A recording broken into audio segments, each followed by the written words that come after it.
Question for you. Did you cover your face today?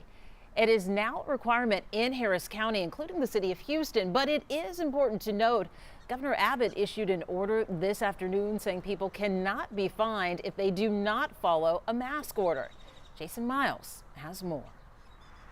34 days after issuing a stay-home, work-safe order, Harris County is now requiring residents to cover their faces in public. Each of you wearing a mask, you are protecting other people. As of today, any person over 10 years of age must wear a mask, scarf, bandana, or any homemade face covering while out and about.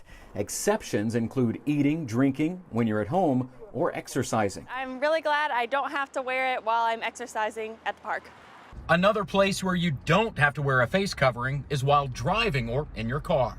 The issue is driving many opinions on social media and elsewhere. The mayor of Pasadena, Texas, even called the order, quote, draconian overreach in this statement he issued Friday.